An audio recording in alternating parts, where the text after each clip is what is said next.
Ya ini jadi yang disampaikan tadi dalam renungan kita memang di tahap yang paling awal ya Pak, betul. Di tahap yang paling awal, di tahap di mana kita itu bergumul dengan apa yang Tuhan kehendaki, khususnya di konteksnya Petrus. Kalau kembali kepada Petrus sebenarnya itemnya jelas ya, pokoknya jelas, yaitu mengenai pergi ke rumah Cornelius. Ya sesuatu item yang clear sekali itu sebenarnya bukan item kecil, itu major sekali. Karena buat seorang rasul Yahudi seperti Petrus itu yang tidak biasa bergaul dengan orang non-Yahudi, pergi bergaul bahkan pergi dan menginap di rumah Cornelius itu sesuatu yang luar biasa. Bahwa dia itu bisa kemudian menginjil kepada Cornelius dan melihat bagaimana Roh Tuhan bekerja atas keluarga ini itu juga sesuatu yang luar biasa. Jadi sebenarnya kalau next step-nya adalah tentu saja tidak mungkin semuanya kita kerjakan. Tidak mungkin semuanya itu kita garap dengan waktu yang ada. Itu sebabnya selalu kalau hal seperti ini next-nya adalah bahwa kita mencari item yang major, item yang paling penting untuk kita kerjakan. Di dalam hidup ini ada banyak hal yang penting, tetapi kalau kita bongkar lagi yang penting, kita tahu ada yang lebih penting daripada yang penting. Kalau kita bongkar lagi yang lebih penting, kita baru tahu lagi ada yang lebih prioritas daripada yang lebih penting itu. Jadi adalah tugas setiap kita untuk mulai mendefinisikan apa yang harus kita kerjakan. Biasanya dalam hidup seseorang, dalam hidup 1 tahun saja, anggap periode 1 tahun, bisa mengerjakan 2 hal besar aja itu sudah bagus begitu. Memang harus kita lihat dulu mana dulu gitu. Ambil contoh, kadang kalau tadi Pak tanya, kalau itu sesuatu yang terlalu kecil, kadang kita tidak punya semangat.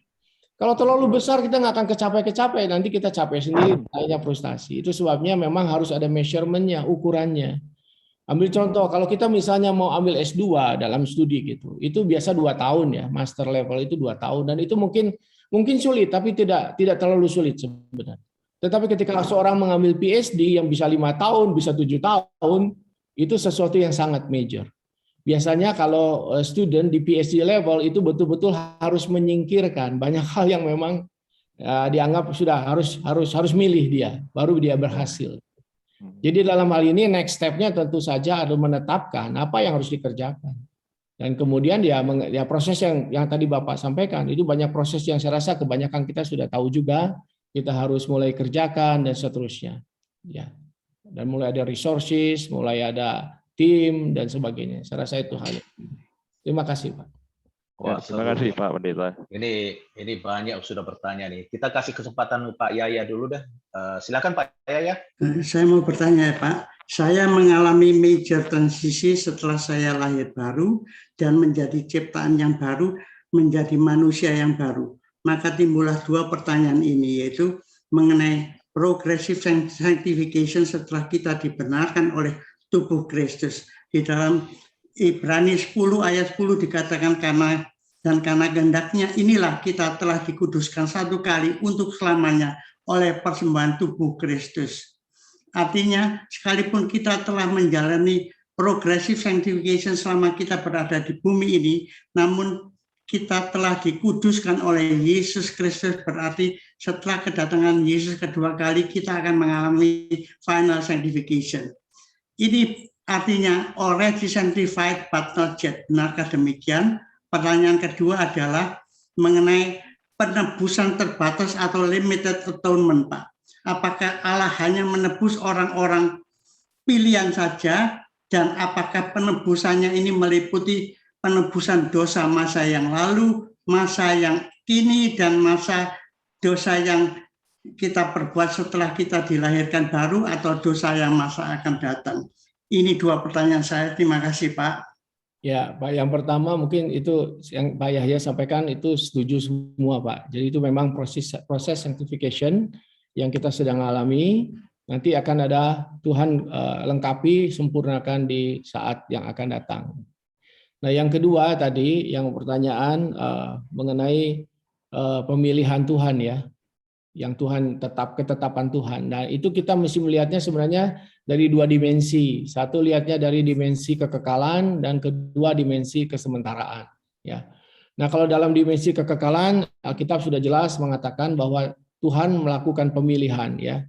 Dia tahu siapa yang dia akan tebus dan seterusnya sudah ditetapkan dari awal. Begitu. Jadi itu dimensi kekekalannya. bahwa anak-anaknya yang akan ditebus itu siapa, pilihannya siapa, itu sudah sangat jelas dalam kekekalan. Ya, tapi dimensi yang kedua adalah dalam kesementaraan.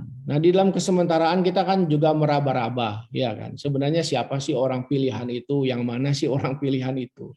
Nah, masalahnya di sini, ketika kita mau mencoba merekonsiliasi dua dimensi ini, dimensi kekal dan dimensi kesementaraan itu, di situ ada problemnya sebenarnya. Antara yang supranatural dengan yang natural, antara yang kekal dengan yang sifatnya sementara, fana. Nah, di sini sebenarnya para teolog, para filsuf juga terus bergumul, ya. Tetapi tidak ada jawaban yang betul-betul eksak. Bahayanya begini, bahayanya adalah kita berpikir tentang kekekalan dari konteks kesementaraan, lalu menerapkan kepada kesementaraan. Sedangkan ketika kita berbicara tentang kekekalan dari konteks kesementaraan, itu pasti juga tidak sempurna. Itu sebabnya dalam teologi juga seorang bergumul ya sebenarnya untuk memahami keseluruhan apa yang ada dalam kekekalan. Tetapi bersyukur karena kita tidak dibikin buta oleh situasi, karena Tuhan memberikan kita wahyunya, wahyu kekalnya.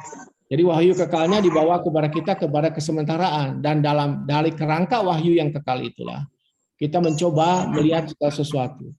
Jadi kalau kita ditanya tadi, apakah Tuhan menebus semua orang? Karena firman Tuhan berkata, ya, kapasitas keselamatan yang disediakan Tuhan untuk semua orang. Tapi apakah itu menebus semua orang? Pada akhirnya, faktanya, pada kenyataannya, Alkitab bilang tidak begitu. Karena ada orang-orang yang memang dipilihnya dari sejak semula. Jadi kalau kita bicara soal kapasitasnya Tuhan untuk menebus, sebenarnya kapasitasnya bisa untuk semua orang. Tetapi dia memilih, kata firman Tuhan. Berarti memang ditujukan kepada orang-orang yang ditentukan saja. Dan begitu, apakah kalau begitu orang akan selamat selama-lamanya? Iya, yang dipilih ditebusnya pasti selamat selama-lamanya. Jadi sebenarnya itu. Dan biasanya kita tidak akan lebih dalam lagi memperuncing ini. Karena kita tahu ada limitasinya. Gitu. Karena begitu kita maju lagi satu langkah dari ini, itu biasanya jatuh kepada kesesatan. Kesesatannya adalah satu, memutlakan apa yang tidak mutlak. Yang kedua adalah mentidakmutlakan apa yang seharusnya dimutlakkan. Jadi dimensi ini adalah pergumulan yang terus-menerus sampai hari ini. Tetapi saya pribadi menerima apa yang Alkitab katakan, tentu saja. Bahwa Tuhan memang memilih dalam kekekalan. Soalnya siapa yang dipilihnya di sini, saya nggak berani ngomong, Pak. Karena saya juga tidak tahu. Tetapi yang jelas kalau orang percaya Tuhan Yesus, sungguh-sungguh percaya, tentu itu membuktikan bahwa dia adalah orang yang dipilih. Cuma pertanyaannya, apakah orang itu setia sampai akhir? Ya, Tuhan yang tahu sebenarnya begitu. Tetapi kita bersandar kepada apa yang Allah tetapkan, dan iman kita bukan kepada diri kita, tapi kepada apa yang Dia tetapkan itu. Baik. Terima kasih. Terima kasih Pak Agus. Pak Agus, ini masih ada pertanyaan dari Pak Robert nih. Katanya masa pandemi COVID ini kan membuat kita masuk ke kondisi transisi. Bagaimana mengaplikasi firman Tuhan tadi? Gitu. Ya Pak, saya lihatnya gini, ini mungkin cepat saja. Saya lihat gini, dalam setiap konteks itu terjadi ekstremitas, ada polarisasi. Satu adalah mereka yang terjerembab, yang habis, yang kemudian nggak bisa apa-apa. Jadi dia akan hidup dalam konteks itu. Tetapi yang kedua adalah polarisasi orang yang menggunakan situasi transisi ini sebagai sebuah kesempatan. Dan saya melihat itu terjadi. 1,5 tahun ini saya melihat terjadi. Ada orang yang sangat happy dengan transisi ini. Dengan cara benar tentu saja. Mereka lihat itu sebagai kenyataan yang tidak baik. Bahwa orang sakit, orang meninggal, itu sesuatu kenyataan. Tapi tidak berhenti di situ. Karena hidup kan harus jalan. Karena pelayanan kan harus jalan. Karena misi kan harus jalan. Karena kalau kita lihat kata Tuhan Yesus, baik tidak baik waktu, atau firman, baik tidak baik waktunya, Injil harus diberitakan. Kita tidak akan berhenti oleh karena situasi. Jadi saya lihat semangat Alkitab itu sangat mengajar kita. Misalnya begini, kata firman Tuhan, kata Tuhan Yesus mengatakan, kalau kamu lihat awan, terus-menerus tidak akan pernah menabur.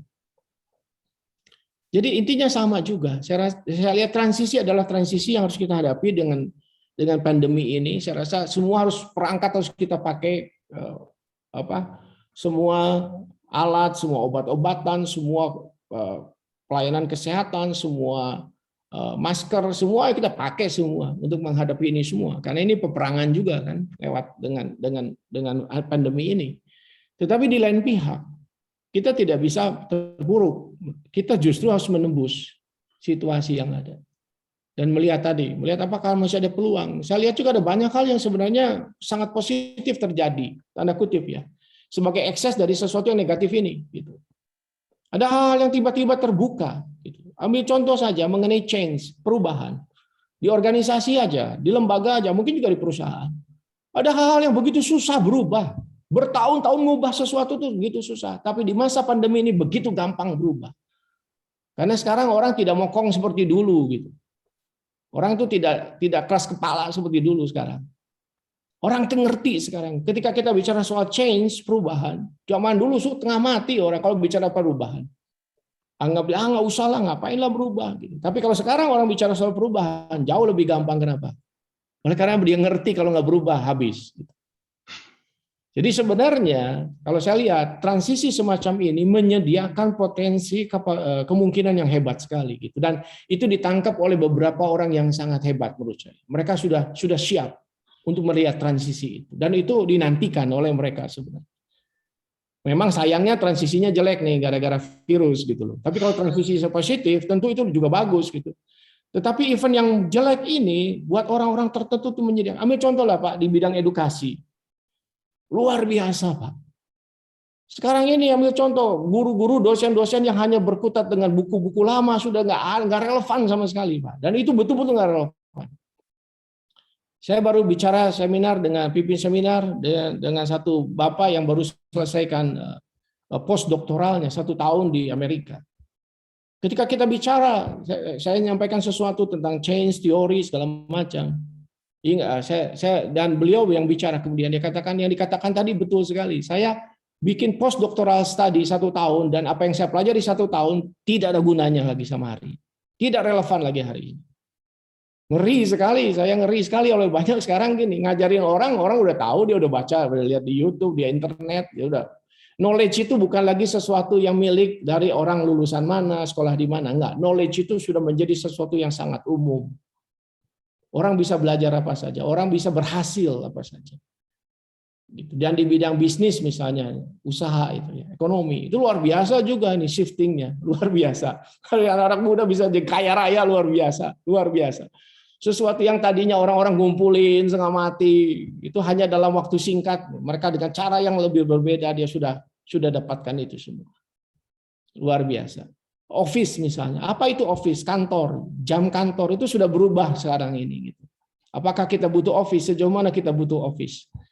Jadi dunia transisi ini dunia yang luar biasa dan orang bilang mengenai ini jadi killing field juga, ladang pembantaian ini untuk banyak hal yang memang lama yang nggak bisa lagi survive ke depan. Ngeri sebenarnya, mengerikan. Tapi juga di lain pihak pelayanan misi bisa berjalan. Kami ada pelayanan dengan digital dan luar biasa. Kateksasi dibuka yang ikut tuh di luar negeri, Pak. Kami juga bingung nanti nggak baptisnya gimana gitu. Ada di pelosok-pelosok ikut kateksasi. Kalau dulu kan anggota gereja mesti kebaktian berapa lama dulu kan, begitu kan. Berapa lama baru jadi anggota gereja ikut kateksasi. Nah, karena digital maka mereka kan lama-lama jadi ikut kebaktian percaya Tuhan Yesus, ikut kebaktian di follow up. Lalu kemudian ikut kateksasi sekarang. Ya kita kan nggak mungkin berkata jangan, kan nggak bisa begitu. Mereka ikut kateksasi sekarang, virtual. Nah nanti baptisnya gimana? Kita belum tahu Pak. Apa kita baptis virtual kan nggak mungkin. Tetapi intinya, there are so many things yang berubah. Luar biasa sekali. Baik. Terima kasih Pak. Ini sehubungan dengan waktu ya, saya kira saya akan tutup dengan satu pertanyaan terakhir nih. Ini di chat ini ada dari Dr. Chen ya, mengatakan mengenai Yefta ibn Nasar, kalau dia menang perang, maka apa yang keluar dari pintu rumahku itu untuk menemui aku pada waktu aku kembali dengan selamat dari Bani Ammon, itu akan menjadi kepunyaan Tuhan, yaitu anaknya yang perempuan. Bukankah Allah kita tidak sama dengan Allah lain? Bagaimana dengan kejadian ini berbeda dengan Ishak? Gitu? Ya, itu menarik sekali ya Pak. Itu kalau kita lihat kejadian dengan Ishak itu tadi yang saya sampaikan, itu sangat jelas itu adalah firman Tuhan kepada Abraham. Itu sangat jelas. Beda dengan nazar, seseorang itu datangnya bisa dari pribadi, dari pengalaman, rasa terima kasih, atau juga mungkin ada orang bernazar itu sebenarnya kayak orang bargaining. Kadang-kadang ingin membujuk Tuhan, kalau Tuhan kasih saya pabrik, saya kasih 10% buat Tuhan. Ya Tuhannya yang modalin 90%, nah Tuhannya cuma dapat 10% kan gitu. Itu nazar hitung-hitungan gitu sebenarnya. Jadi ya kadang-kadang kita tricky sekali bukan. Kalau Tuhan berkati nanti saya kasih 10%. Lah Tuhan kok cuma dapat 10%? Coba kita bisnis, ada apa namanya bikin usaha. Mana ada orang mau dapat cuma 10% cuannya kan nggak ada. Tetapi intinya gini, kalau saya lihat case-nya Abraham dengan Ishak itu adalah case yang sangat clear bahwa itu Tuhan yang ingin. Sekalipun itu bertentangan dengan logika, bertentangan dengan janji Tuhan sebelumnya, itu sebuah transisi yang besar sekali. Jadi memang nomor satu sangat penting untuk tahu apakah itu dari Tuhan nggak? Apakah itu firman Tuhan begitu nggak? Even kalau kita membaca firman Tuhan, ini kan apakah itu applicable langsung terhadap kita? Tidak. Jangan juga kita baca firman Tuhan, bangun pagi, baca firman Tuhan, semua teks itu kita aplikasikan langsung ke diri kita. Kan nggak boleh begitu juga gitu. Jadi itu adalah proses kita memahami firman dan menginternalisasikan ke dalam hidup kita, itu ada prosesnya di mana kita tanya, itu yang Tuhan ingin nggak? Maka sebenarnya processing itu sendiri itu penting sekali dan menarik. Itulah dinamika hidup Kristen.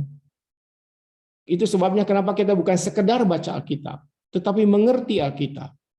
Tapi bukan cuma mengerti Alkitab, untuk kita berproses juga bagaimana apakah firman Tuhan itu yang relevan untuk kita kerjakan. Firman Tuhannya relevan pasti.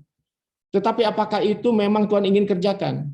Kita kerjakan sekarang ini dalam kondisi tertentu. Itu juga proses lagi yang harus kita lakukan. Terima kasih, Pak. Baik, terima kasih Pak Agus. Waduh, kalau kita bisa beli tepuk tangan, kita langsung tepuk tangan. Tapi ini kita visual aja, Pak ya. Terima kasih, Pak Agus. Terima kasih, Pak. Thank you semuanya. Wah, ini semuanya di